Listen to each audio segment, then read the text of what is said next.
Bugün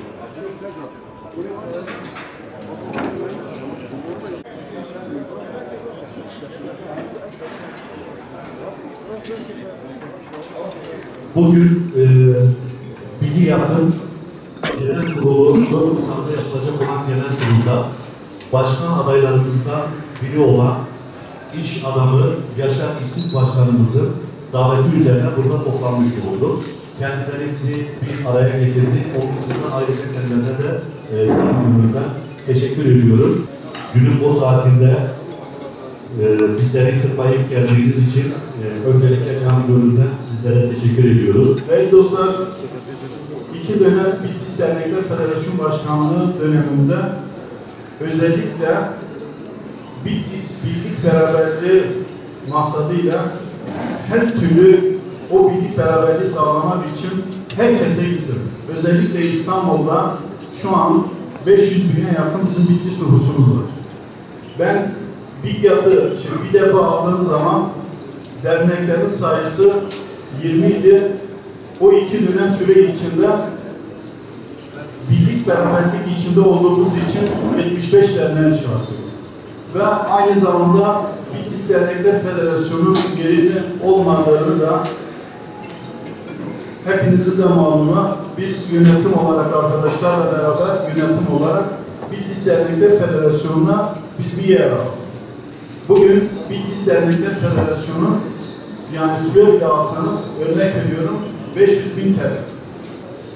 Bitlis Dernekler Federasyonu'nda yönetimimle beraber biz 35 il federasyon başkanları Bitlis'e getirerek Bitlis'imizin kültürünü, Bitlis'imizin efendime söyleyeyim STK'larını, bütün ilçelerimizi, özellikle misafirperverliği, onları 4 gün biz burada misafir ettik. Özellikle Bitlis'e biz geldiğimizde şu an tekstilci arkadaşlarımız, hemşehrilerimiz var aramızda. Rabbim onlardan razı olsun. Biz yönetim olarak buraya geldiğimizde hep beraber geldik. Şu an Bitlis'teki tekstilciler 8-10 tanesi hep beraber federasyondayken çalıştığımız arkadaşlarımız. Biz buraya geldiğimizde Allah razı olsun, Sayın Valimiz olsun, buradaki kaymakamlarımız olsun, yine buradaki belli SPK'ları, iş alanlarımız olmak üzere biz Bitlis'e bir hizmet yapmamız lazım.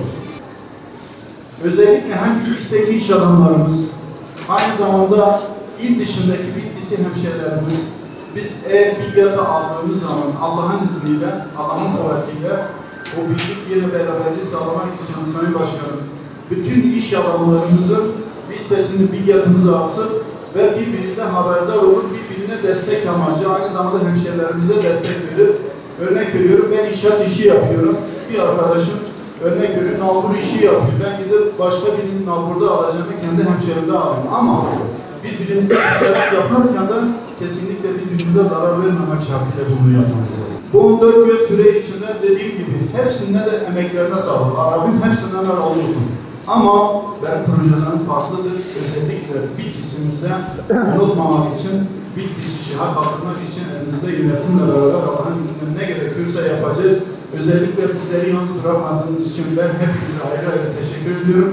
Tek kişi değil, hep beraber hareket etmemiz lazım, iş insanı olarak. Bu güç de var, Bitlislerde.